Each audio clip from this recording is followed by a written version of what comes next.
time opening. We have an eye, part of a nostril, 2 teeth. One of the teeth has a small cavity. Close call, folks, but I think we got here just in time. Presented by Maria Menounos and Kevin Undergaro. This is Anatomy of a Movie. In-depth discussions and breakdowns of various movie titles.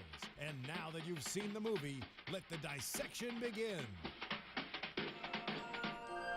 There we go. Hello, everybody. Welcome to Anatomy of a Movie, Hocus Pocus, our Halloween special movie. I'm your host, Marissa Serafini, and with me, I have two amazing co-hosts. Hi, guys. This is Sarah Stratton. Hello, Sarah. And we have our amazing executive producer and engineering the amazing show, Phil Svitek, in the booth. Welcome, everybody. I'm excited to be here. Yes, Hocus Pocus. It's such a cult classic movie nowadays because it's been out for 20 years already. I mean, that's amazing. This is the Halloween movie, of my life. I feel like if Dimitri was here, he's always like, Halloween, Saw, Death and Gore. I'm like, Halloween, sometimes you just need to feel the childhood joy and be happy and dress up. I was the kid who, had fun dress-ups. I wasn't, an axe murderer for Halloween. I was, a princess or a pumpkin. I agree. I love the kids' movies. I grew up with the friendlier Halloween movies, and then it took me to my teenage years. I finally got into the slasher horror movies that I finally built enough courage to finally watch. But Phil also enjoys this movie too. He's seen it a bunch of times, haven't you?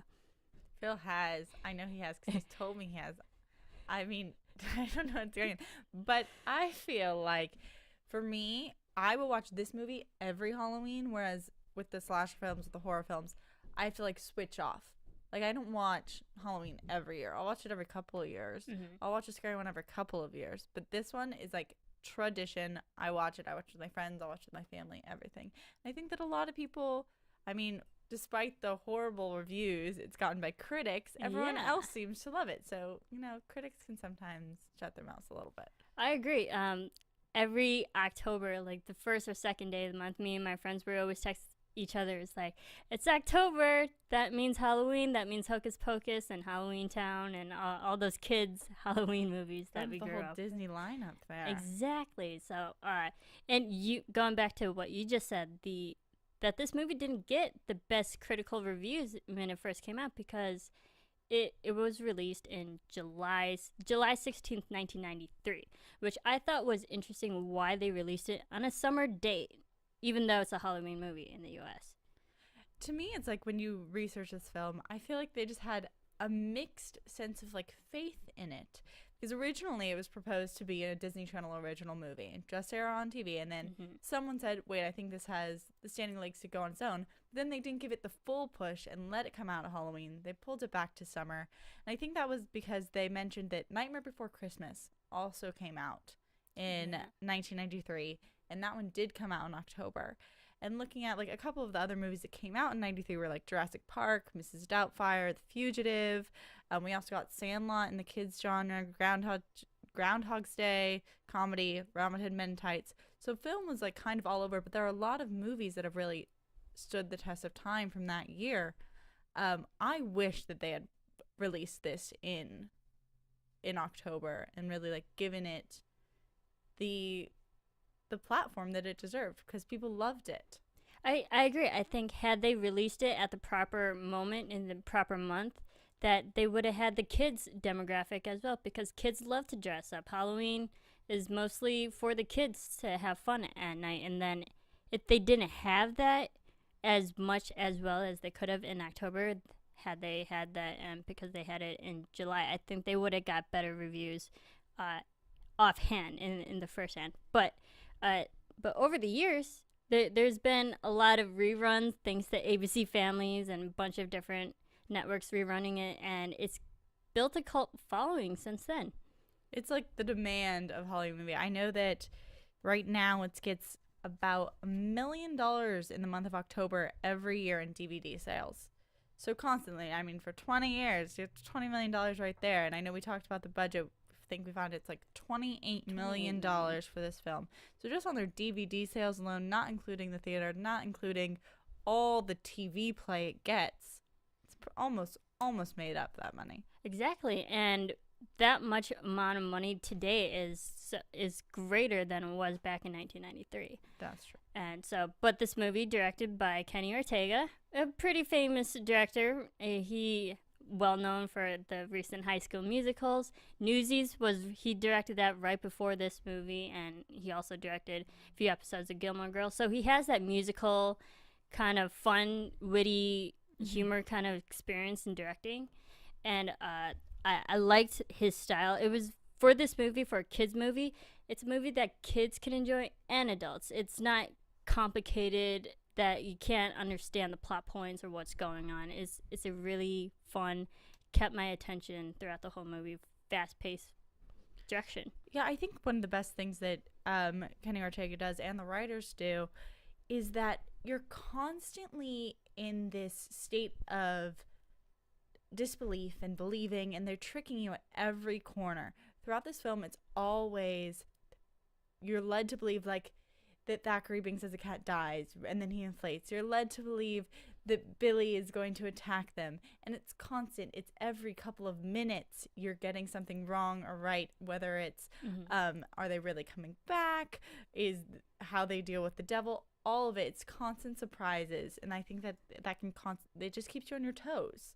Oh, absolutely, and I think that goes hand in hand with the writing as well, because it's so witty. They have this great, it's so cleverly written how they have like all these references from 1693, the time where the Salem witch trials were heavily going on, and then all these pop culture references from 1993. So the clash of two different worlds, that just makes it all the more funny for us as an audience to watch and understand and laugh at. What I was telling Phil right before we started is, like, for me, this movie just represents a movie of one-liners. I think Winifred is the most known, Bette Midler, for her crazy lines, just always funny. But all of the characters have them, especially the witches. Do you have a favorite witch? I would definitely say Winnie, because I love Bette Midler. She's amazing. So I'm a little biased there, but I love Winnie. Because going with Bette Midler and her acting, that all of her one-lines are just so deliberately on the spot. She hits them every time. It makes me laugh every time I watch this movie like I've never seen it before. It's still funny. Exactly, and you find yourself constantly quoting her.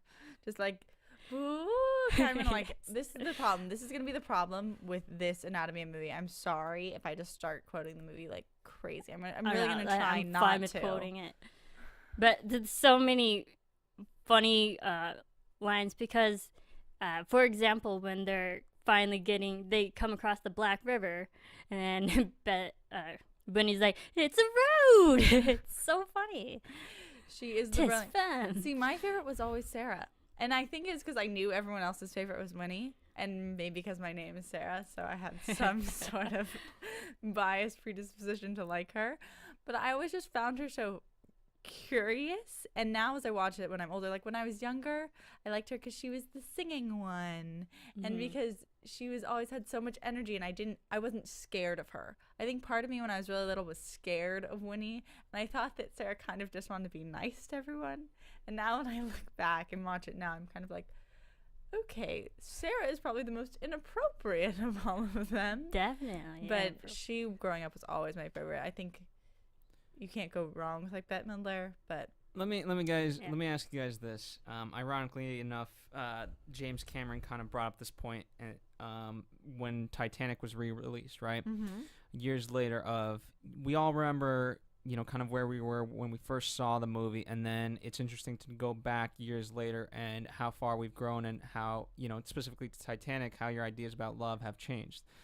And I think credit to the writing, you know, everyone can identify with something within that, right? And so it's always interesting to go back to that movie, you know, whether it's months, maybe a year, maybe years later, to this movie, and think of where you were when you first saw this movie to where you are now, and kind of your perceptions of the world. How do you think that's affected you, Phil? I I don't. Well, I'll speak to that in a moment. But I think the one of the ways it's done is obviously you have Danny, who's kind of a child and innocent, and then you have her brother, who's kind of older, but by still being a virgin, it's kind of representative. Not quite there yet, not quite mature. Well, this is his coming of age story. Come on. Oh, Yeah, totally. well, it is. Because he starts the movie off not believing, from California, recently moved to Salem, and he's having a culture shock too. And so he's in disbelief of this whole Sanderson bitch tale that's going on. So I liked how he grew up in this movie from disbelief to reality. Of course, and growing into the man who can be willing to sacrifice himself for his sister, and understanding what's really important and the family and the relationships, and it doesn't really matter where physically you are home. It's just the people you're with. But he still values Yabos. Yes, he does. Like every values teenage male Allison's does. Yabos. But Max has the same parallel storyline with Thackeray and Emily, because Thackeray really cared about his younger sister and tried to protect Emily from the witches, and Max is doing the exact same thing. So there's a lot of similarities between those two guys. Definitely. I think that Thackeray kind of represents where Max wants to be and where he should be headed and where he does end up. I think that Thackeray almost represents the kind of ideal brother. He's the conscience, he's the guiding force, and as the cat, he is that too. He's the advisory for their missions, for their knowledge, everything. So I think while they do run parallel, I think it's more of a target. Okay. And also Thackeray, he failed at protecting his sister, so he wants to do his best to guide Max to succeeding kind of for him and for Max. Kind of like Thackeray's redemption. Yes, definitely. But Phil, what did you think of Thackeray and Max? Do you have a team? Do you have a favorite? Are you inside of Thackeray or inside of Max? In terms of the witches, you're talking about just versus them? And I want to know what you like too. I actually liked Mary, because she was. Wow, rounds out there. I liked Mary because she's smart, but she's not quite there yet. But she has this innocence to her where she's always trying to help and kind of figure things out, and she doesn't understand the world. Most notably with on what do we fly? A vacuum. But in terms of Max, or I guess Thackeray, I think Thackeray for me was the one. I liked him more, only because there was such a mystique to him. He's the one we see at the beginning, and so for me as a young kid growing up, I liked him more. And plus, I just liked playing in the woods, so I related more than that LA California tie dye laid back. Yeah. What are you saying? I might like Thackeray too, and I'm from California. That's what I'm saying, is that you don't like him. I did not say that. Do not put those words in my mouth. Okay, so I like Billy. Billy's my favorite. Billy was fun. Yes, Billy, but we'll get into Billy a little bit. But let's just get into the cast members. Bette Midler. She's already had an amazing career before Hocus Pocus and all the musical movies that she's done. Sarah Jessica Parker, she was on the rise with her career at this point, and Kathy Najimy. I think these three women were paired up so well. Even though they play sisters, they look nothing alike, they act nothing alike, but they yet all meshed well, so together, so cohesive.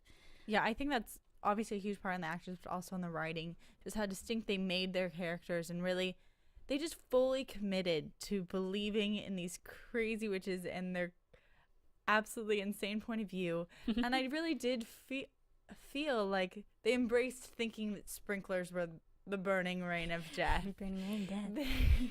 They like the shock of technology and entering this world. Well, some may say it's overacted or whatnot. I didn't think so. I just felt that they just fully went all the way, as far as they could, into this unattainable thing. I love it. I love them. I will say, though, that the original cast for Mary was offered to, I believe, Rosie O'Donnell. And so when I found that out, I tried to picture her in this whole time. But I love, instead, the innocence that we get and that more of goofy innocence that we instead got in this movie. And I don't think Rosie could have captured that as well. Yeah, and I love how Kathy Najimy, her character kind of acts like a dog. So she has an animalistic side to her as well as a soft, caring side for always caring about Winnie and Sarah and what's going on. I feel like all the way down that she can smell everything. Exactly. Just Mary, like it. Mary tries her best to help everyone else, even though she might not have everything. The lights are not all on upstairs. Well, to the point of obviously the witches, but also everyone kind of in the cast, they all fit into this weird stereotype, right? Exactly. And cliches are easy to write because they work. That's what a cliche is.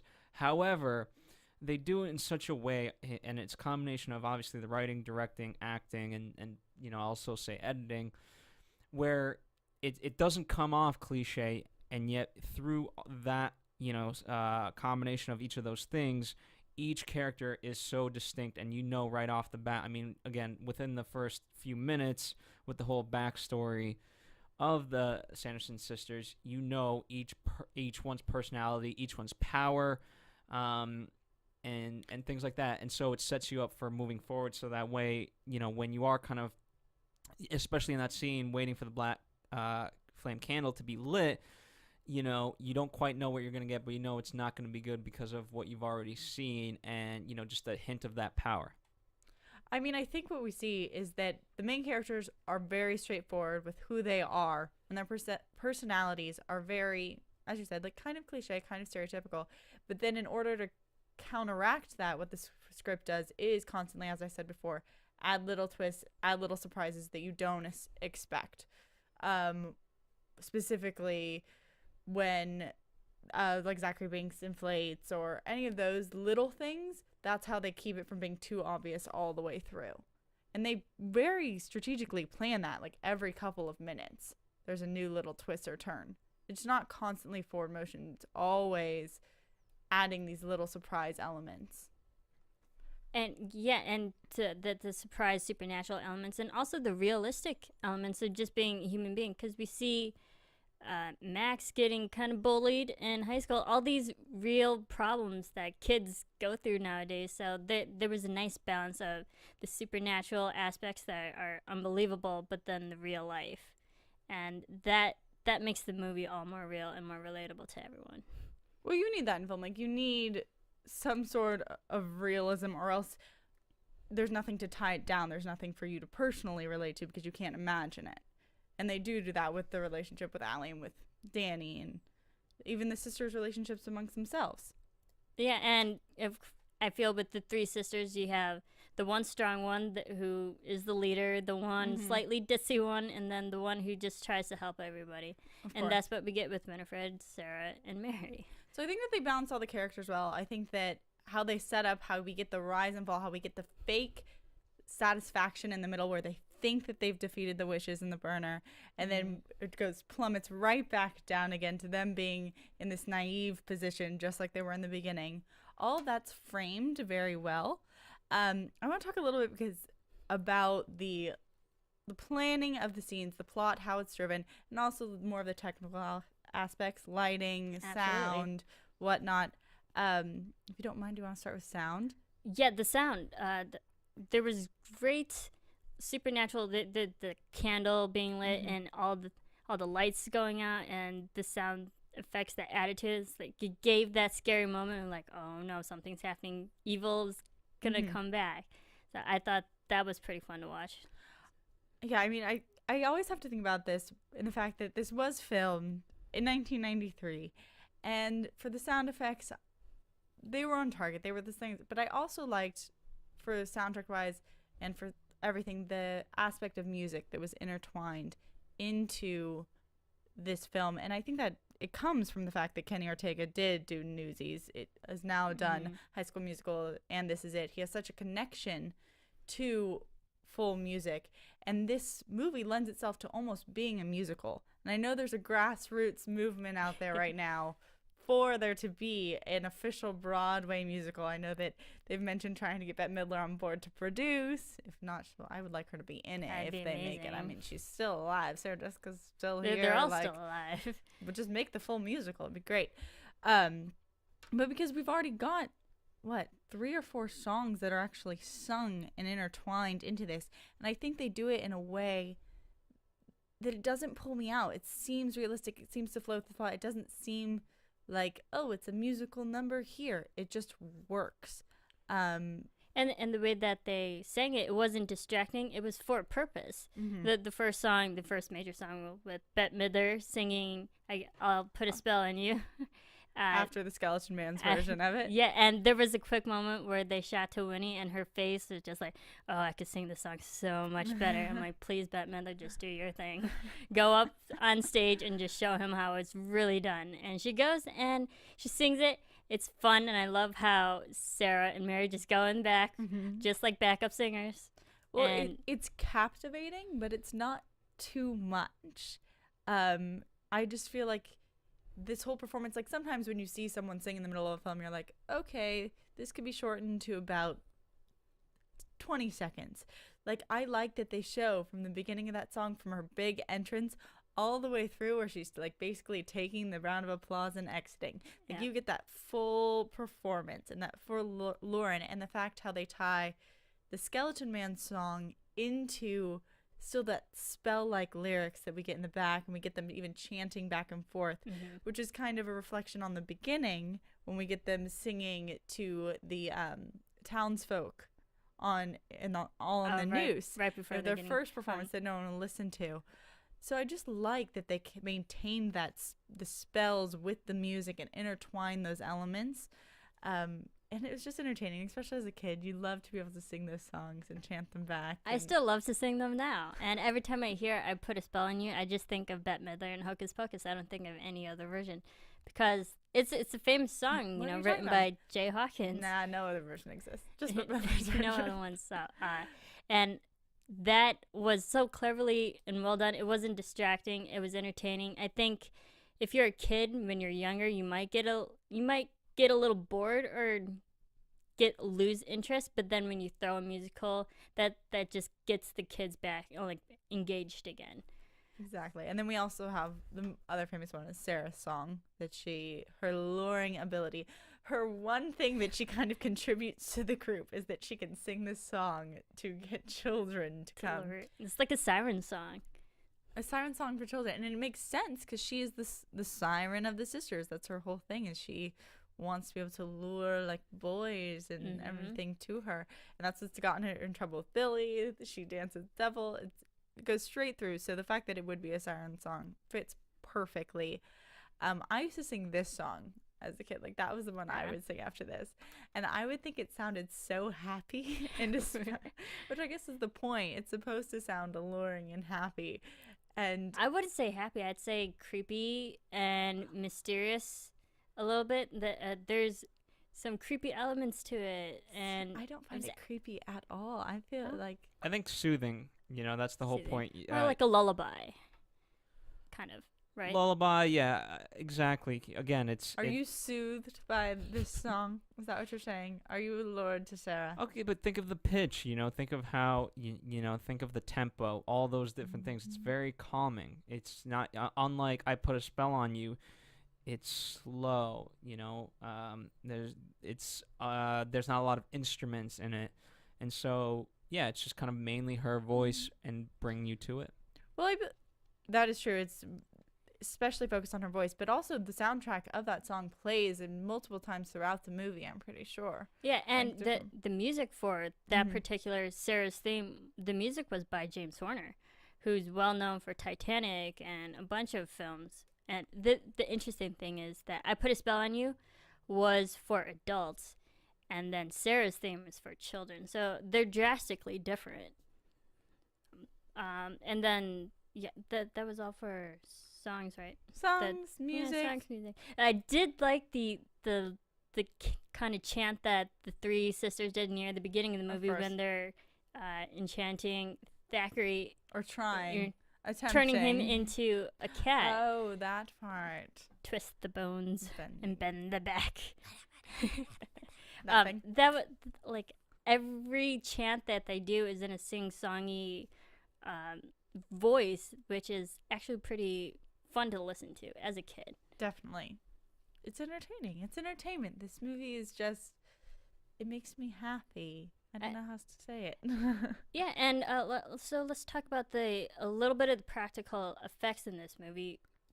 Going back to Binks. To that point, here, what's interesting to me, this is the first movie we've kind of reviewed that hasn't had computer technology because it wasn't really in full effect. And also, this is, I'll talk about this more in editing, but, everything was done practically from, what we see shot on camera to how it was literally edited. Mm-hmm. And so in terms of that, I think because, could this be done a little bit better, let's say, with today's technology? Yes. But because of the effort put into it and the fact that it is somehow grounded in reality, we buy it so much more. And I think that's why we ultimately end up loving it. I mean, Absolutely. I agree. You can look at this and pick and point and be like, well, why? You can tell that the floors are being moved because of machine. But I loved it. And as a kid, I fully believed it and was scared about how they would shake the ground and how they put in the effort to move the land around the graves, or they made the witches fly with wires instead of like having a green screen CGI. They created these sets and had them pulled up. I think that they did a really good job, and you can tell that they all cared about the project. Absolutely, and because the effects are so simple in this movie, it still allowed the children and the audience in general to use their imagination. Because I feel like with technology nowadays, that's kind of ruining that. We can't think for ourselves of how it should look or how we should appreciate it. But I think because it was so simple that we as kids, we forget that they're just on harnesses flying around. Exactly. And as a kid, I was wowed. I was wowed by how they did extinguish all the light bulbs in the beginning and then reignite all the flames, and how they did them in sequence. It wasn't all in one, but it was just pop, pop, pop, pop, pop in a row, and then you see the fire light up. All of that, it took me into that world. I wasn't thinking, oh, that's fake. And I still think they did a good job, especially for, when was this, 1993? 93. I'm sure, and they filmed it in 92. But that just goes to show the difference of kids' movies back then to kids' movies now. I want to see another kids' Halloween movie nowadays. I feel like they release it in the future. The ones that I most compare to this for Halloween, it's like I have a few favorite Halloween movies. This would be probably the top of my list. I love A Nightmare Before Christmas, but I normally watch that around Christmas or probably around Thanksgiving. I don't really group that in my Halloween movies. But also like Charlie Brown and the Great Pumpkin, but that's animated. Yeah. If you go to real life, maybe Halloween Town, another Disney movie. Yes. I'm trying to think, but what else fits in this genre of kids Halloween that's really lasted time? Maybe Beetlejuice-ish? Beetlejuice, and then Don't Look Under the Bed. All the Goosebump movies. Coraline's a fun, newer one. That I would lump that in. But for me, in terms of this movie, sometimes one of the things that you can see on screen, again, we were talking about it with the Three Sisters, but I think everyone involved in the production, there just seems like a passion to have wanted to make this project, where sometimes there's movies that are produced today and you're like, okay, I get why, let's say, a studio would want to make that movie, but it didn't seem like anybody else really cared and didn't put in that passion. And I think everyone did go for this movie and want to make this movie, and so you see that's essentially what I think people are holding on to and why it works so well, is because people did care.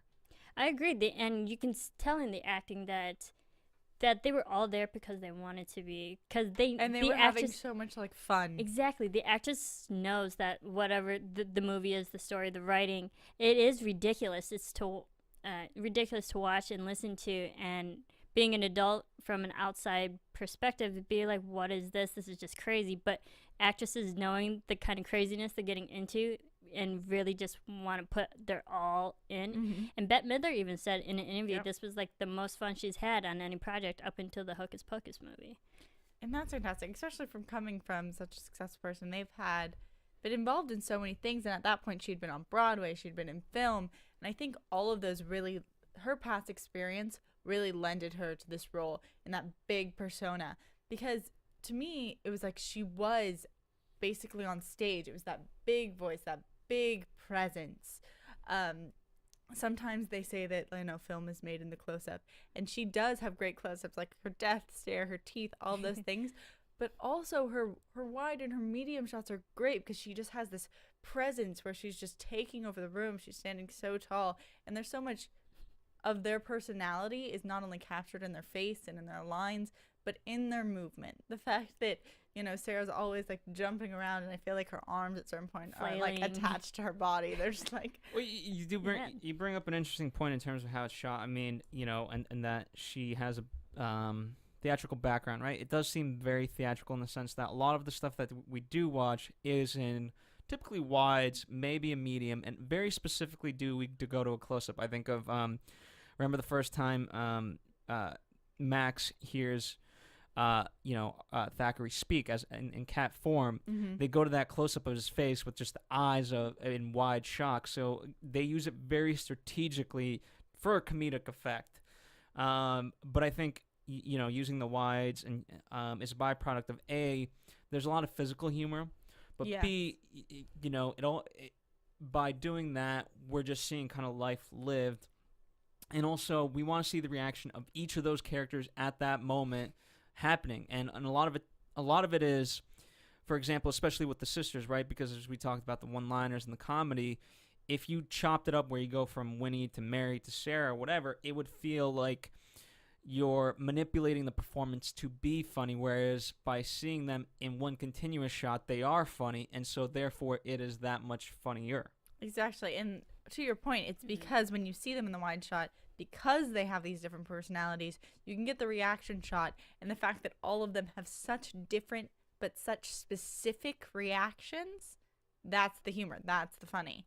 It's because you're like, you see their personalities through one look, and watching them all together does make it better versus having them all separate. Exactly, and when they're together, when the three girls are always walking together, they have this motion that they go back and forth, side to side when they're walking, and it's so funny. They do it throughout the whole movie, so it just shows that even though they're so different, they're still in sync. Mm-hmm. So, yes, the performance by all of them are amazing, and even the young actors in this movie too. Thora Birch, she was a kid in this movie, so little, but she has the driving plot.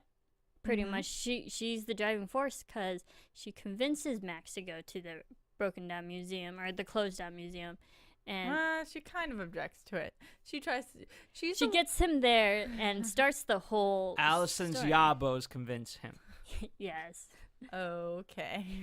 And then even Allison, we gotta have that love interest for Max as well, because I liked how they had two younger adults, one who believed in the story and knew all about it, which was Allison, and then Max, who didn't know anything and didn't believe about it. So I liked how they had the two viewpoints kind of clash there and bring them together.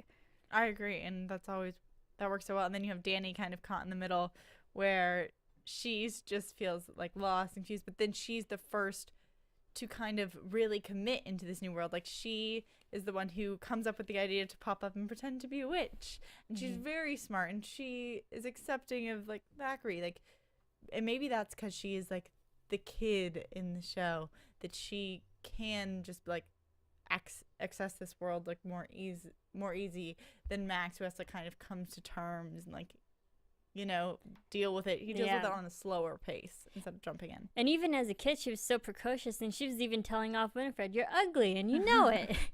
And so she had a lot of great moments on her own, and she's just a kid. Or when she's like talking to the bullies, when she's talking to Ice, and she's like, "You're a moron. My brother's gonna come." For your information, he's a little eager. Oh my gosh. Yes, and of course Allison, she was great too. Just that nice female force to help in this whole situation. That that sidekick. Yes, but she's the underlying motivation that this all happened, because he did it just to impress her. Yeah. So, Phil, what did you think of the younger adults in this movie, the teenagers, so to speak? Are you talking about ice? What did I think of ice? Ice. Do you like yeah. ice? Do you identify with ice? Tubular. I didn't identify with ice, but it was, every character is in there by design, and the fact they're so funny and they're just so over the top. And again, it creates, what's nice about it is that throughout the whole movie, it also creates it's a barometer for big and small victories, right? So when he finally, Max gets his shoes back, you're really rooting for them. And again, it just helps with that whole, we've kind of, right, it's after the book has been opened, Danny's been kind of stolen, so we rescue her, so like, everything's on a euphoria. So I've stolen his shoes, and yay, let's root for the good guys. But we also know that, hey, they're going to obviously figure this out. This is by this point the third time we've tricked the witches. They're going to realize it's not daylight savings time. Yeah. So, but again, just the fact that everything ties to each other is great. And again, you have all these different characters to kind of root for, or not, I don't know necessarily root for, but to make fun of. Yeah, and also just because we're talking a little bit about ice, one of my favorite things about this film is or about film in general, is when people can take a prop or a little something and tie it in throughout the film, but also make it make sense. So, like, just like the shoes, the Nike Free Runners, the fact that in the very beginning, those illustrate that he doesn't fit in, that he's being picked on, and then that his parents don't even understand because they're just like, oh, why doesn't he have shoes? Oh, it's a fad.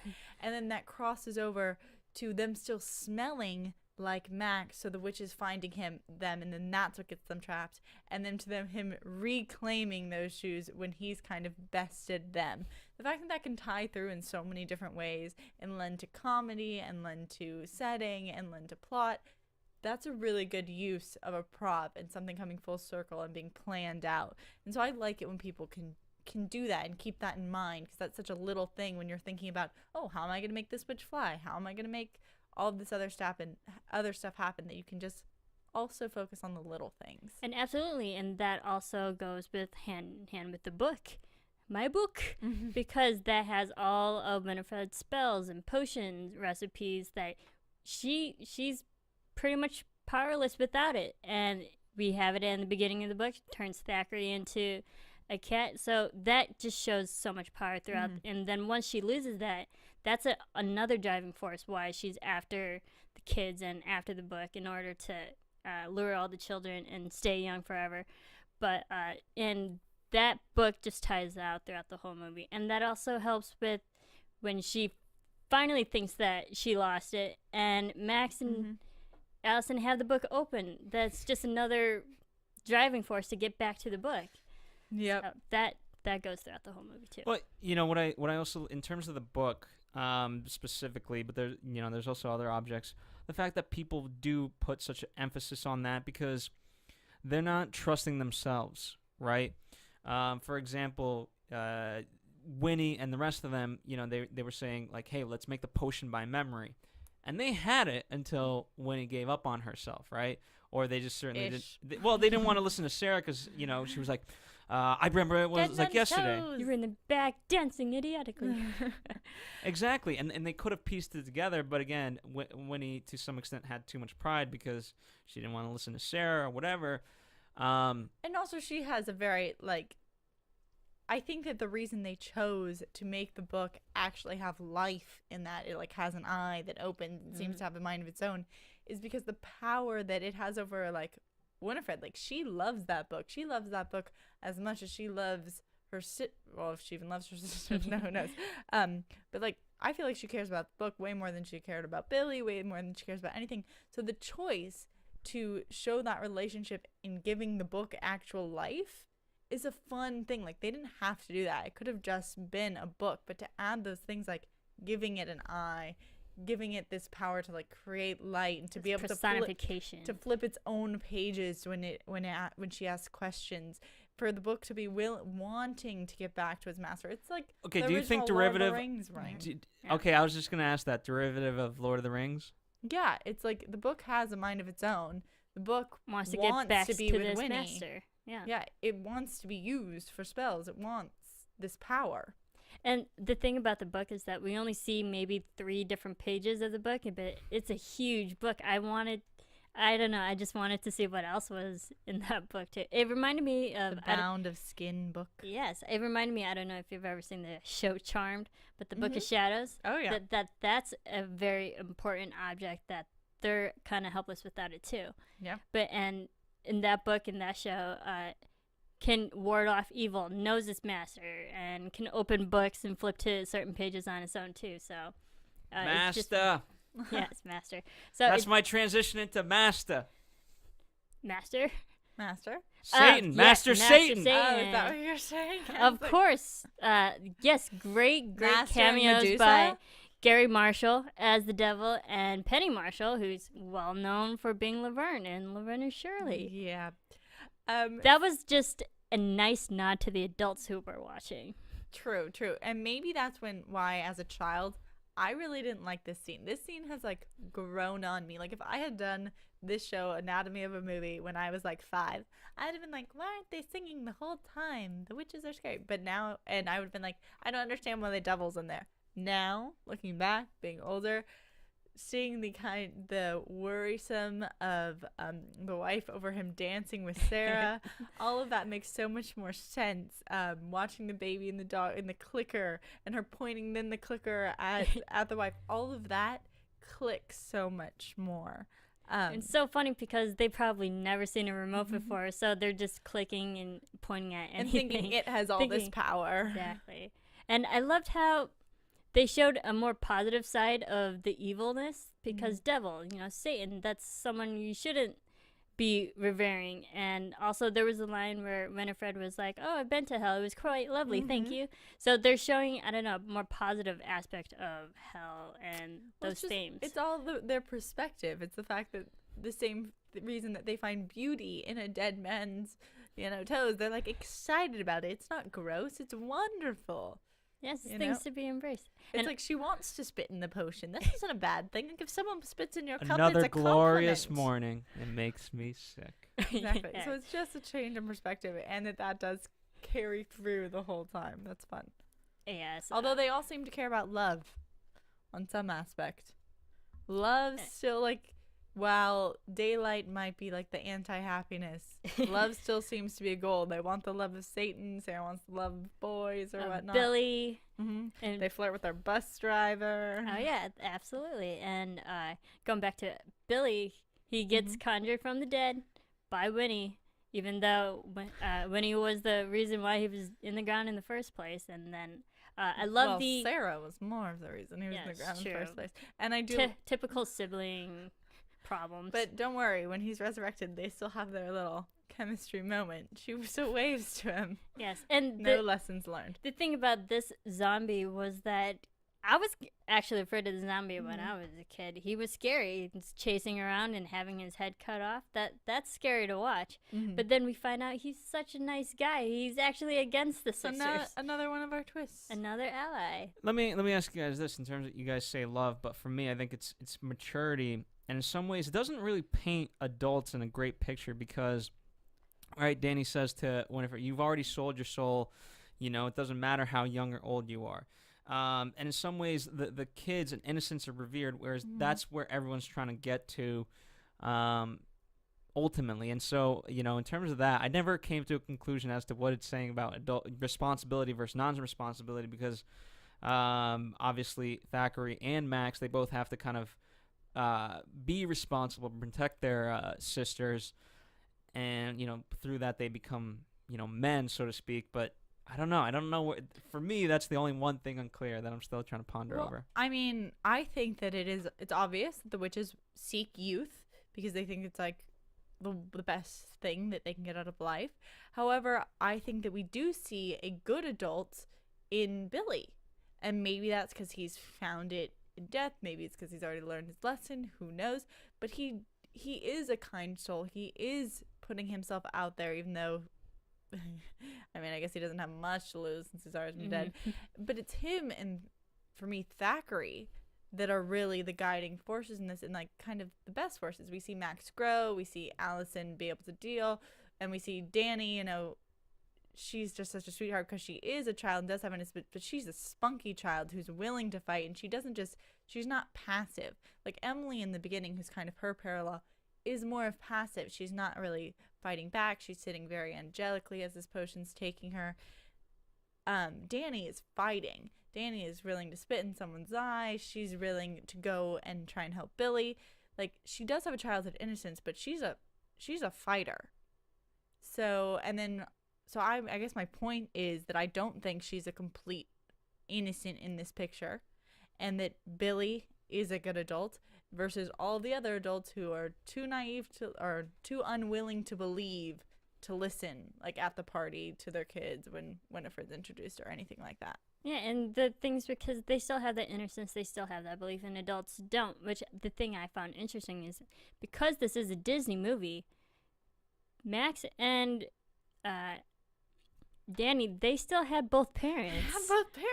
It's crazy. But yet they weren't like any factor in this movie, which was still kind of disappointing, because even though they had both parents, which most Disney stories don't, that they still weren't a pivotal character in their growth as people. They were the dad was very worried that Max got the girl pregnant. So, just saying that he was worried. And I think that they're pivotal in the fact that their absence makes Max grow up on his own. Like, they go the normal route, which is go find adults, go find someone to take care of your problem. Like the policeman. The fake policeman. Another twist. By going to that and going to their parents and trying to reach out to the whole community. They went up to like basically every level of authority that they could, and then it comes back into their hands. So the fact that their parents were so uninvolved caused his growth and his change. Yes, absolutely.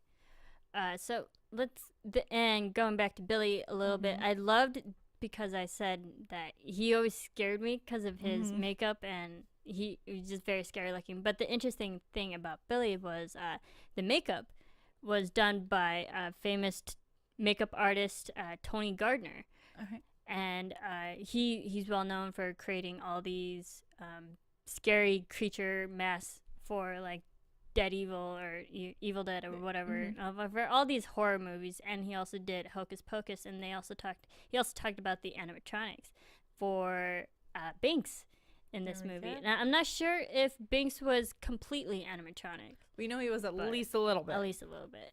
But they showed there's an interview about the aspects of how they use Binks in the movie, just like the whole facial expressions and movement of the cat's body.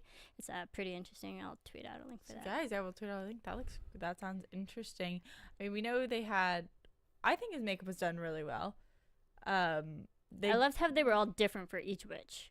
Oh, yes. You know, to the production design, everything is very specific, whether it's the color or how it's, again, we talked about the symbolism of each thing. For example, right, school's kind of scary initially, and then later on, it's a prison for children. That's it. It's a prison for children. And so from then moving forward to that, that's how they painted it. It's very dark and things like that. And obviously that's how they capture the witches in the furnace, because it's like almost a prison. And so everything kind of embodies, this idea of what it is supposed to be, Yeah, and I mean, I think a lot of the vibe that they set, the atmosphere that they set around the school, was a lot on how they set up their cameras, on their lighting, on the sound that accompanied those scenes, especially in the center of the film, not as much in the beginning. But you get like that angle that it looks like you're about to look at a haunted mansion when they're painting it as prison. It's that low angle up with the guarded fence against the black night. We go inside, the lighting, we've got like green lighting, gray lighting, everything's very spooky. It's from the point of view that you can't really tell where the witches are headed, which aisle they're going down, if they are going to run into Max and Danny, or how they're going to be trapped. But then they add the comedic part where it's like she comes out of the furnace later and they switch up that view because she's coming out like, "Where's my book?" which is an actual question, which coincides with had been playing on the recorder in different languages, and then she like says it, and I think in French. And it's so great because they took something that was scary and they used that prop in the beginning to be scary, and then flip it around and it's comedy. Make it funny.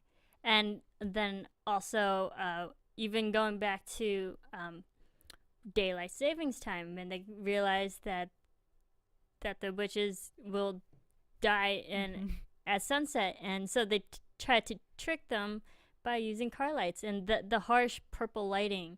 We as an audience know that's not what a real sunrise looks like, but that even the harsh lighting was still used in a comedic way when they're like melting and crashing on the floor.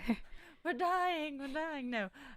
Phil, I feel like earlier you had some things to say about lighting. Do you want to interject now? Well, in terms of the lighting, Marissa brings up a good point with specifically orange, right? It's funny because red is used heavily, but it's used menacingly. Whereas orange with sunrise is menacing to the witches, but it's good for the good guys, right? Because it's supposed to symbolize that, hey, you know what, this is almost over. And so, we kind of get hints of it throughout, kind of breaking. The one thing I will say, anytime you shoot a movie at night, it's very difficult to keep continuity in that respect of what time of night or day it is. And so my only issue with the movie is that sometimes you can tell, sometimes there's inconsistencies in the lighting of when it's actually supposed to be. That's my only issue with the movie, but I can forgive it. I mean, I think that, like, you can go through this movie and be pretty nitpicky. I know there's a lot of people out there who have looked up the specific year and if there should have been a full moon on that Halloween. Right. And I mean, that's valid, but I think that this is a fantasy movie and you have to lend yourself to believe. And so it's like my one thing that I'm nitpicky about in this film is the fact that they open the book in the room and it sends up this giant pillar of golden light. And for me, I never understood why they didn't realize that this light was being emitted from the book. Phil has told me earlier, it's because only magic people can see this light.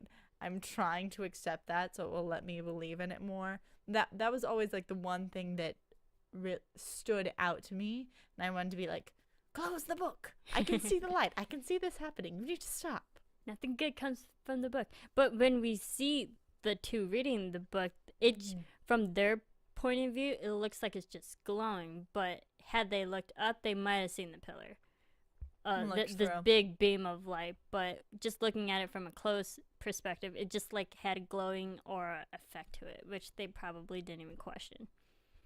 So that may be why.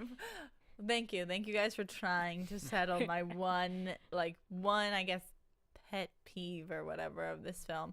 Everything else, all those little things I can overlook. It doesn't really bother me. I think that you understand. Like, for instance, we were talking about like the lighting and whether the day of night. Like, I understand all that. I understand that it's hard to film in the dark. So, you know what? I just took it from the beginning. It's gonna be nighttime for almost the whole movie. There we go. Yeah, and another little thing that kind of got me was that there's a line when Max is driving and Winifred's like, pull over, where's your driver's permit?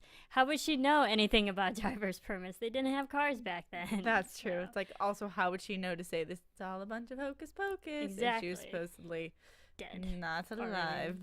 So, yeah, there are moments here, but it doesn't bother me. Like, I can forgive it because this movie is just so fun to watch. And those are just little things that it still makes sense. Even like from an audience point of view, it still makes sense. Exactly. And I think that a lot of this comes back to the writing, which I know we've mentioned before. And it was David Kirshner and Mick Garris. And Kirshner's kind of, some of his like repertoire is like An American Tale, Five Focus West, Addams Family, The Flintstones, The Pagemaster, Curious George. All of those are pretty happy, kid-friendly movies. He did do The Bride of Chucky, which I think was a big turn for him. And then you have Garris, who did like Masters of Horror and Fear Itself. And I think when those two people came together and were able to like influence each other, we did get such a good balance of a little like comedy and fun and something that children can watch, but with those little elements of fear. Like, you're still scared of Winifred as a kid. You're still scared of the witches. Absolutely. Like, and there's some serious matters. Like, they're draining the life out of little children. It's not a nice, friendly plot line. Yeah, and even going towards having them drink the potion and the aura going around them. Like, it looks little cheesy when you're watching it now, but we still believe it that like she's literally sucking the life out of all the children. So that was still fun to watch too. Anything else about the production aspect? I think the filming and editing it still kept my attention as an adult, as a kid. Like I was still fully engaged. Here's where you have to look at the editing, right? Avid was invented in 1987, give or take, right? Okay. Now, very, very crude, right? And so in 1993, it still wasn't really used that heavily. It might have been, but a lot of this was cut still on actual film, I believe. I don't know 100%, but it's just around that transition time. And so what's interesting to me, again, we talked about no CGI. Now we're talking about editing and also sound at that point. You know, you don't really have... If people are using them, it's very, very crude, and it's very... You know, people are kind of testing it out, but it's not in the mainstream. And so, you know, a lot of this, when you're cutting it, you have to know what you're doing. Today we have the luxury of, like, trimming a couple of frames here and there and doing this and that, and also same thing with the sound. But, you know, from experience cutting on, let's say, a Steenbeck, you have to be very specific. You kind of have to know, you know, it goes back to the saying, you know, measure twice, cut once. You have to really know what you're going to do. Because otherwise it would take you forever, you know, putting a frame back and literally putting tape on it to bring it, to add that one frame or whatever it is, and then to make the sound match. So, you know, I give a lot of credit to the sound effects and how they were utilized throughout the whole movie. And, you know, I think overall the editing was done really, really well. But I think it's for that notion that everyone, I think today we're afforded that luxury where we don't really need to fully know what we're going to use, because A, most stuff isn't necessarily shot on film, B, you know, because of the leeways of editing, cut it which way, whatever, and it's just so much faster. But, you know, I also think we've lost something, because by knowing what exactly you're going after, you're going to achieve it much better, I think. Because you have to have a more specific vision. You don't have as much freedom or as many tries, and so you have to know exactly what you want. And I agree. And, you know, and that's why I think, you know, by knowing what you want, it does ultimately set you more free, I believe. And I think Robert Rodriguez has stated it, you know, and things like that. And it makes you go faster, but people don't realize it. They like choices, and they think choices, you know, allow them to make a better movie, which is, I would argue, is not the case. And I think this movie had a nice balance of serious moments when Max and Danny are talking about, like, not liking where they're living at. So serious moments in that, and then funny moments to the sisters just being goofy, and then the over the top moments when in the cemetery or when they're singing on stage. So there was just a nice balance that always flowed. And let's talk about the cemetery. The cemetery. End scene or the first scene in the cemetery? We get a few. Yeah, well, we could talk about both. Let's talk about the end first. I just like to work backwards. The end first. Okay, let's start all the way from when she turns to stone. Because we find out that, you know, the sisters can't be physically on hollow ground, and then once Winnie touches the ground, she starts steaming up and turns into stone. Oh, and I love it now. They go from bottom up, and she's still holding him clutched in her hands and trying to inhale him. Yeah. It's wonderful, and it's great.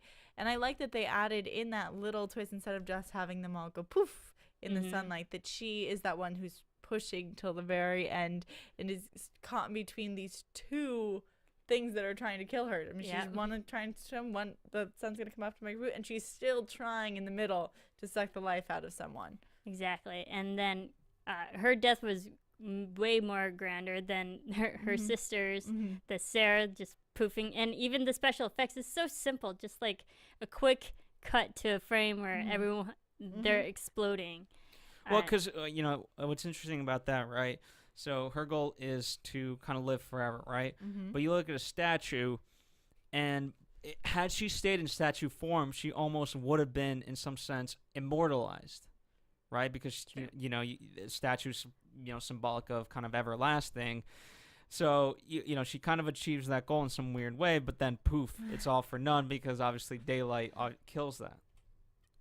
Or as you mentioned earlier, she could have just gone, what was it, Phil? She could have just had any child and then gone after the one she didn't like. She could have had ice, and they would have saved themselves. And then made more potion. Yes. And then gone. Yeah. I guess that could be the other problem with this film, but she could have prolonged her life a bit more. Just in order to seek the revenge. And they wouldn't have had the same fate. But you know what? Then we'd still be haunted by the witches, and the world would have ended. Phil, it just can't happen that way. Sometimes good has to conquer all. It's funny because Winnie's pride ultimately won out, and that's what lost the war for her. True. So true. And so let's talk about the first time they're in the cemetery with the resurrection of Billy. The resurrection of Billy. I liked how if these two scenes were drastically different from each other, because the first time they're in the cemetery, it's so dark. It's at night. There's no happiness around them. And it's more creepy because they're flying on the brooms with no light around them. And it just added that more scary spookiness that, like, they can still be in this area and still try to get you. Yeah, well, I think that the fact that you can see that difference is good because they do go into the cemetery with different objectives each time. The first time, it is an unknown. Like, they're trying to find this place, but they don't really know what they're getting into. They're still in just this sense of uncertainty. They haven't figured out what they need to do. And then when they go back, it's like they're going back with a goal, with a plan, with allies. They're prepared for, like, this battle, in a way, to take place. So I think that you can see that visually is good. Yes, absolutely. Phil, what other scenes really stood out to you? Oh, are we going to do favorite scenes and favorite lines? Yeah, you guys Definitely start. favorite You guys lines. start, and I'll kind of pick an off-the-wall one. Okay. Favorite scenes and The favorite writing, lines. so many great lines that were just said so fast here and there that you could easily miss them, but they were so well done by all of them. What are some of your I'm going to favorite bring ones? up this, actually, there's an article on BuzzFeed, and it highlights the 21 reasons why Hocus Pocus is the best and most important part of Halloween. And I'm bringing it up because literally they touch on most of my favorite quotes. So I'm just going to, first of all, Sarah, because I'm going to admit she's my favorite, so maybe a lot of her lines are my favorite, where she's sitting in the noose and she's just like, this is terribly uncomfortable. And then to the part where she then screams out when they're trying to keep the townspeople at bay, and they're all like, "Oh, we're spinster ladies," and then of course she's yelling and saying, "Who are sucking the lives out of little children?" To when she's prancing around like saying "amuck," to when she reaches for her lucky rat tail. All of those lines I love. We did mention Winifred's line of when Billy tells her to go to hell, and she replies, "Oh, I've been there, thank you. I found it quite lovely."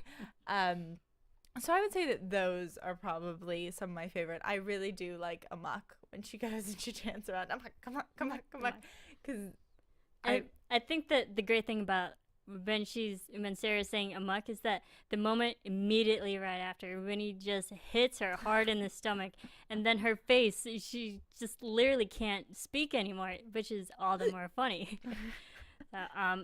Some of my favorite lines was actually when they're just realizing the new world that they're in, and like I said before, the Black River, that was funny. And then the chocolate covered finger of a man named Clark. The Clark's bar, which I love chocolate, if anyone knows me. I think that was just so funny. You would never think that, like, because we're so in a way immune to like what technology and society has. You don't understand what the literal interpretation for someone outside would interpret. And they did hit the nail on the head. They really looked at it from outside, and everything became fanciful. Like and the other characters embarked on it and caught on to their lack of knowledge with, like, as I mentioned, the burning ray of death. I love the burning ray of death. And how she's like, "Look, he sparks fire in his hand," or something. Just so out of touch with what the time that they've entered back into. Favorite scenes? I would definitely have to say, because I'm a big musical fan, singing Bette Midler, "I Put a Spell on You." That was just, it's so fun to watch as a standalone scene every single time. It's still entertaining. And it has you, and you're enthralled in her performance and all of them singing, but you're also at the same time being like, everyone stop listening. Yeah. Listen to your children. Listen to the people. Like, you want to listen to it, but you can't. You shouldn't listen to it. Exactly. That's what makes it all the more better. I would say I really love the reveal of how they revealed the witches entering back into this time. The black flame candle and everything, and the floor rattling and them all ducking really does, it gets you a little scared. And then you just hear the cackle. You hear the cackle, and then it switched frame into the door being busted open and all three of them being there. And they've just entered straight back in, and it's so big and loud, and here's what you're gonna get for the rest of the movie. Like no time has passed. Exactly. And just that their characters are brought so alive so quickly, and it's right back in, just like they say. It's like right back into their normal plots and planning and desires. I love it. Yes, so great. Phil, did you think of any favorite scenes or so? I like, in terms of lines, I like, Old Hallows Eve has become a night of frolic, because I like, it's a nice reminder of what Halloween was supposed to be like, and we've just kind of made it about candy and things like that. But I will say, for me, my favorite scene has always been the opening, because without that scene, it sets the tone for the rest of it. Obviously, it illustrates, who the witches are, and sets up, what we're kind of in store. And so if that wasn't done in the best way, I don't think the rest could have worked as well as it did. Your favorite's not ice? I'm surprised. This is ice. That's what I was expecting. I was expecting Celeste to say. You know what I find interesting? That none of us have brought up the end when Thackeray kind of gets brought back to us in human form and goes to find Emily.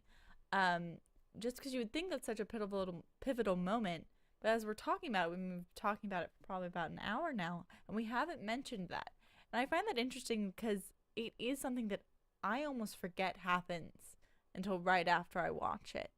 Do you guys have any feelings about that scene? Like, do you find it necessary? Do you feel like you get resolution from it? Absolutely, because Binks's punishment was to live forever with guilt, and so long as we know that the witches could still be around, he was still cursed with that. And now that we know they're finally destroyed and gone, that he's finally free. He's free of guilt. He's helped Max help his sister, and he helped himself get back to his sister. So there was resolution to that, and everyone got a happy ending.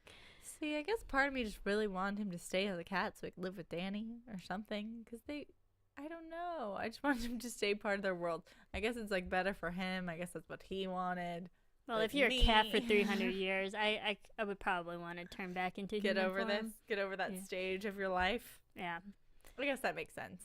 I don't know. I just always forget it, and I think it's very telling when there's certain scenes that you remember and want to talk about, and certain scenes that, kind of pass over your head. Yeah, and also at the end they had the quick scenes where all the adults finally come out of the building and their curse is broken too. So it just goes to show really how powerful these sisters are, even though they're so unseemingly goofy and you wouldn't think that, but they have power over children, they have power over adults. And once they're finally gone, everyone is free. They're under no control. The funny part is, you have that whole kind of, you speak to the adults leaving, but then you have Ice and them kind of saying, row, row, row your boat, still stuck. And so they haven't grown up, so they're still stuck.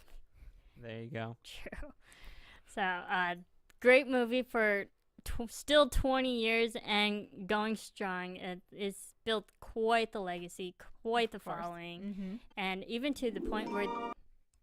Are we wrapping up? No. Even to the point where they had recently, this past weekend, on October 23rd, 2013, they had a reunion screening. It was on the 23rd. I thought it was on the 19th. I could be confused. I think it was the Club D23, which is Disney's one of their fan clubs. They met on the official 19th. Disney fan club. Yeah, there D23. We go. They held a screening, and a bunch of the actors were there. They were present. So we have a few pictures. If you're memorabilia. Yes, if you're listening on iTunes, I definitely highly suggest you go over to YouTube and check out the video to check out these photos as well. And we just have pictures of the screening, there's the manual, the book, and then also the panel that was there, Kathy Najimy, Allison, the girl who played Allison, and also Girl played Danny. Danny was there, Thora Birch. We had the director, and we had the music, and then, of course, Kathy Najimy and her outfit. She looks great. She looks great, by the way. So great. And then we have the man who played Billy, and I'm sorry, I'm like blanking on these names right now. But and then That's also Allison. That would be Allison. Yeah, Allison and Vanessa Shaw, who plays Allison. And then we also have Omni, who plays Max. He was there. Interesting. I mean, I think that Omni did a great job, and I'm very happy with his. Omri, sorry. With his Max interpretation. But supposedly, the role of Max was originally either offered or considered by Leonardo DiCaprio. Oh, I can see that. If you think about it, too, Omri, at that time, he had quite the television career. He was on Dallas for, like, the whole running, and so he's already had experience in a built career as an actor, and he was really young in this movie. So, thinking Leonardo DiCaprio in this movie just would bring a whole different element. I could picture Leo more as a Thackeray than a Max. Not that I don't like who Thackeray was. I do like him, and I still watch him every now and then on NCIS. But I feel Thackeray and Max are definitely interchangeable. And then I believe we have a couple more pictures. And then Thora Birch in witch hat, and then and then Thora Birch and Kathy Najimy. They're still all together. And then they at the screening, there was rumors that they're thinking of making a sequel to Hocus Pocus. There have been rumors. This rumor is, I mean, highly confrontational. I don't know how you want to say it.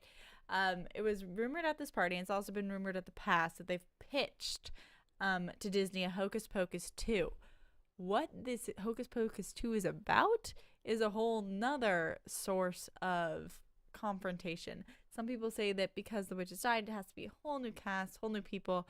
One of the supposed titles was Hocus Pocus 2, The Elder Witch. So that sounds like it's way more focused on a singular being or singular entity than a thing of sisters. But still probably along the same lines. Resurrection, coming back to wreak havoc.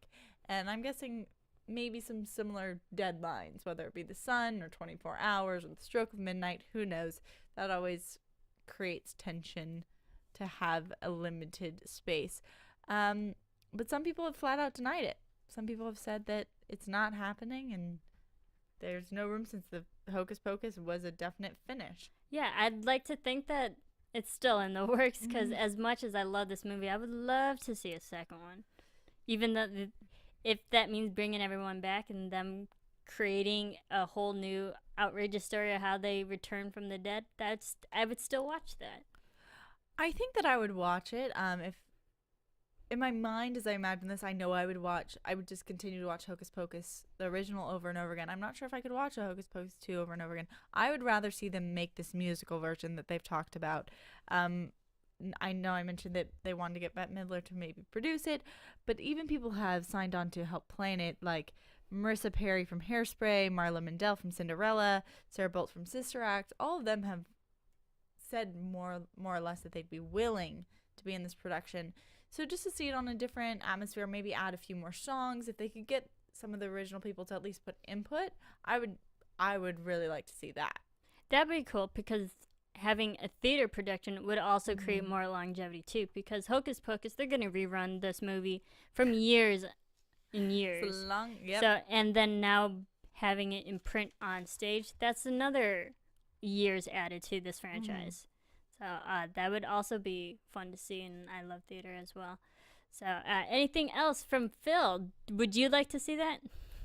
If there was Hocus Pocus 2 or musical, come on, I want opinion. I would do both, but I would do the sequel. I would do kind of new themes. I wouldn't do like, hey, them coming back. I'd just do something magic related with witches, sisters and things like that. Because if you make it, it's as if you tried to make Hangover 1 and Hangover 2. If you hit the same beats of Hocus Pocus, it's just gonna not be good. Whereas if you just make it stand alone on its own and be funny and just be something different and call it Hocus Pocus 2, then it could work. But you need some relatable thing to give it to that Hocus Pocus. Mm-hmm. And that's magic, and you can, it's all just tie it in with, it's all just a bunch of Hocus Pocus.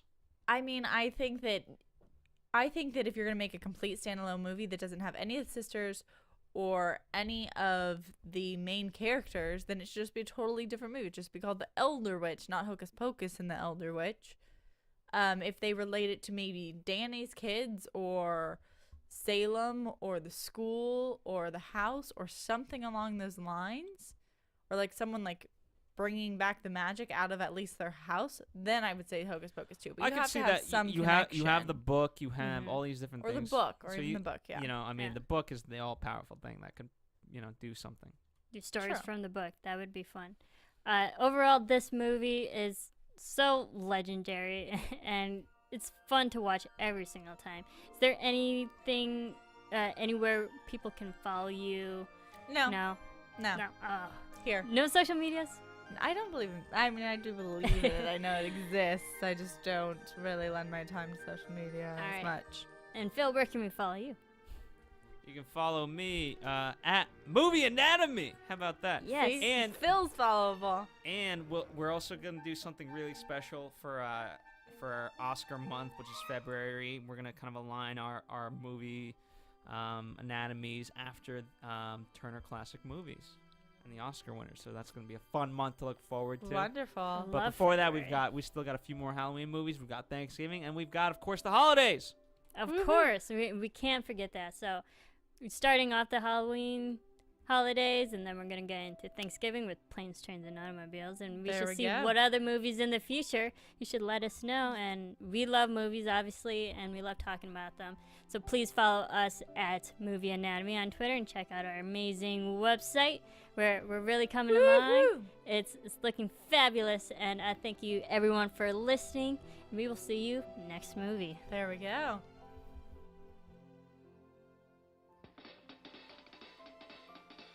Producers Maria Menounos, Kevin Undergaro, Phil Svitek, and the rest of the Anatomy of a Movie staff, we would like to thank you for listening and subscribing to the show. If you have any questions or comments, feel free to email or tweet us. I'm Sir Richard Wentworth, and this has been Anatomy of a Movie.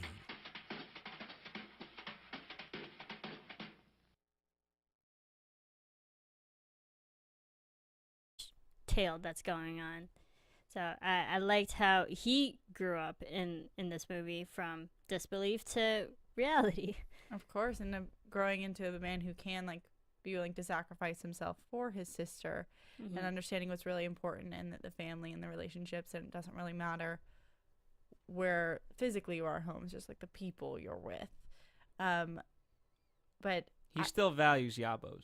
Yes, he does. Every values Allison's Yabos. But Max has the same parallel storyline with Thackeray and Emily, because Thackeray really cared about his younger sister and tried to protect Emily from the witches, and Max is doing the exact same thing. So there's a lot of similarities between those two guys. Definitely. I think that Thackeray kind of represents where Max wants to be and where he should be headed and where he does end up. I think that Thackeray almost represents the kind of ideal brother. He's the conscience, he's the guiding force, and as the cat, he is that too. He's the advisory for their missions, for their knowledge, everything. So I think while they do run parallel, I think it's more of a target. Okay. And also Thackeray, he failed at protecting his sister, so he wants to do his best to guide Max to succeeding kind of for him and for Max. Kind of like Thackeray's redemption. Yes, definitely. But Phil, what did you think of Thackeray and Max? Do you have a team? Do you have a favorite? Are you inside of Thackeray or inside of Max? In terms of the witches, you're talking about just versus them? And I want to know which you like too. I actually liked Mary because she was. Wow, rounds out the. Mary. I liked Mary because, she's smart, but she's not quite there yet. But she has this innocence to her where she's always trying to help and kind of figure things out, and she doesn't understand the world, most notably with, on what do we fly? Vacuum. But in terms of Max, or I guess Thackeray, I think Thackeray for me was the one. I liked him more, only because there was such a mystique to him. He's the one we see at the. I'm opening. We have an eye, sort of a nostril, 2 teeth. One of the teeth has a small cavity. Close call, folks, but I think we got here just in time. Presented by Maria Menounos and Kevin Undergaro. This is Anatomy of a Movie. In-depth discussions and breakdowns of various movie titles. And now that you've seen the movie, let the dissection begin. There we go. Hello, everybody. Welcome to Anatomy of a Movie, Hocus Pocus, our Halloween special movie. I'm your host, Marissa Serafini, and with me, I have two amazing co-hosts. Hi guys, this is Sarah Stratton. Hello, Sarah. And we have our amazing executive producer and engineering the amazing show, Phil Svitek in the booth. Welcome, everybody. I'm excited to be here. Yes, Hocus Pocus. It's such a cult classic movie nowadays because it's been out for 20 years already. I mean, that's amazing. This is the Halloween movie of my life. I feel like if Dimitri was here, he's always like, Halloween, Saw, Death and Gore. I'm like, Halloween, sometimes you just need to feel the childhood joy and be happy and dress up.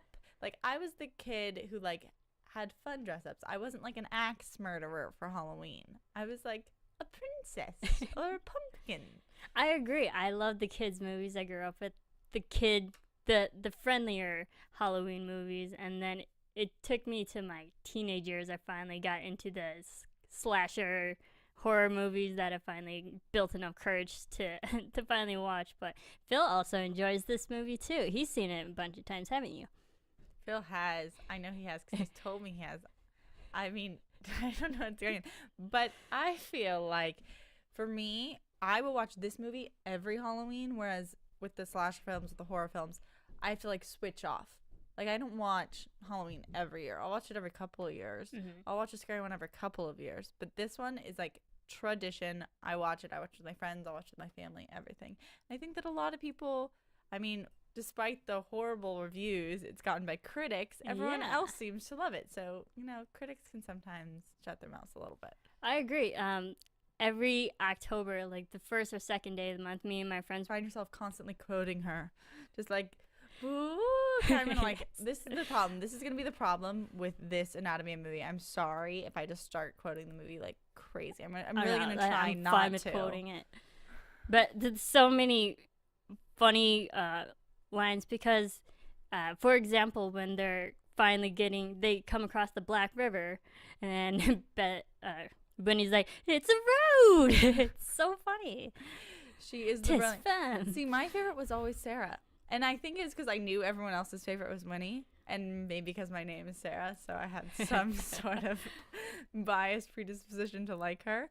But I always just found her so curious, and now as I watch it when I'm older, when I was younger, I liked her because she was the singing one, and because she was always had so much energy, and I wasn't scared of her. I think part of me when I was really little was scared of Winnie, and I thought that Sarah kind of just wanted to be nice to everyone.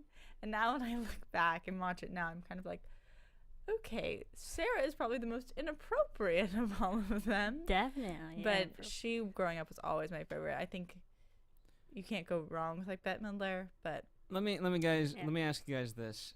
Ironically enough, James Cameron kind of brought up this point when Titanic was re-released, right? Mm-hmm.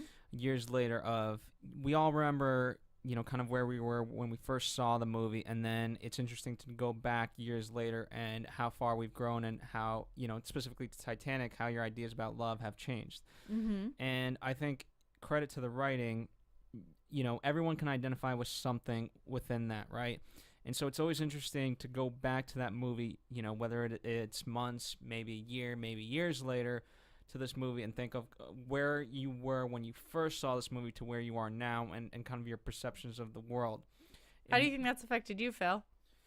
I don't. Well, I'll speak to that in a moment. But I think, you know, one of the ways it's done is obviously you have Danny, who's kind of a child and innocent, and then you have her brother, who's kind of older, but you know, by still being a virgin, it's kind of representative. You know, not quite there yet, not quite mature. Well, this is his coming of age story. Come on. Oh, Yeah, totally. well, it is. Because he starts the movie off not believing, from California, recently moved to Salem, and he's having a culture shock too.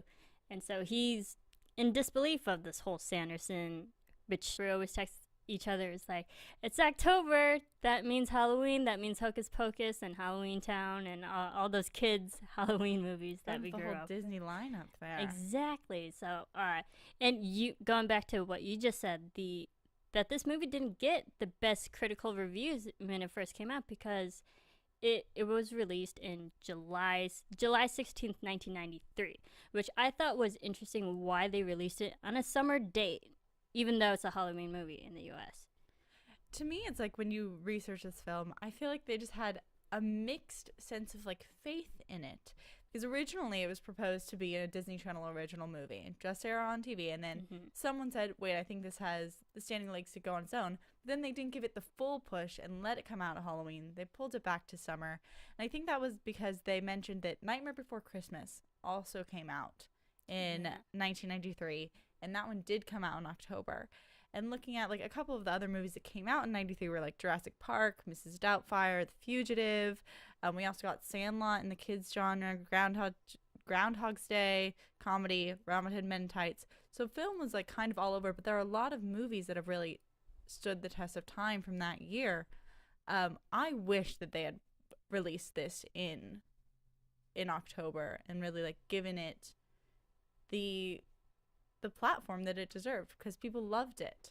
I agree. I think had they released it at the proper moment in the proper month, that they would have had the kids demographic as well, because kids love to dress up. Halloween is mostly for the kids to have fun at night, and then if they didn't have that as much as well as they could have in October, had they had that, and because they had it in July, I think they would have got better reviews offhand in the first hand. But over the years, there's been a lot of reruns, thanks to ABC Families and a bunch of different networks rerunning it, and it's built a cult following since then.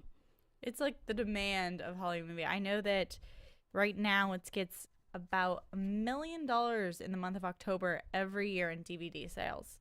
So constantly, I mean, for 20 years, it's $20 million right there. And I know we talked about the budget. I think we found it's like $28 million for this film. So just on their DVD sales alone, not including the theater, not including all the TV play it gets, almost made up that money. Exactly, and that much amount of money today is greater than it was back in 1993. That's true. And so, but this movie, directed by Kenny Ortega, a pretty famous director. He well known for the recent High School Musicals. Newsies he directed that right before this movie, and he also directed a few episodes of Gilmore Girls. So he has that musical kind of fun, witty humor kind of experience in directing, and I liked his style. It was for this movie, for a kids movie. It's a movie that kids can enjoy and adults. It's not complicated that you can't understand the plot points or what's going on. It's a really fun, kept my attention throughout the whole movie, fast-paced direction. Yeah, I think one of the best things that Kenny Ortega does and the writers do is that you're constantly in this state of disbelief and believing, and they're tricking you at every corner. Throughout this film, it's always, you're led to believe like that Thackeray Binks as a cat dies and then he inflates. You're led to believe that Billy is going to attack them, and it's constant. It's every couple of minutes you're getting something wrong or right, whether it's are they really coming back, is how they deal with the devil, all of it. It's constant surprises, and I think that can it just keeps you on your toes. Oh, absolutely. And I think that goes hand in hand with the writing as well, because it's so witty. They have this great, it's so cleverly written how they have like all these references from 1693, the time where the Salem witch trials were heavily going on, and then all these pop culture references from 1993. So the clash of two different worlds, that just makes it all the more funny for us as an audience to watch and understand and laugh at. What I was telling Phil right before we started is, like, for me, this movie just represents a movie of one-liners. I think Winifred is the most known, Bette Midler, for her crazy lines, just always funny. But all of the characters have them, especially the witches. Do you have a favorite witch? I would definitely say Winnie, because I love Bette Midler. She's amazing. So I'm a little biased there, but I love Winnie. Because going with Bette Midler and her acting, that all of her one-lines are just so deliberately on the spot. She hits them every time. It makes me laugh every time I watch this movie like I've never seen it before. It's still funny. Exactly, and you're just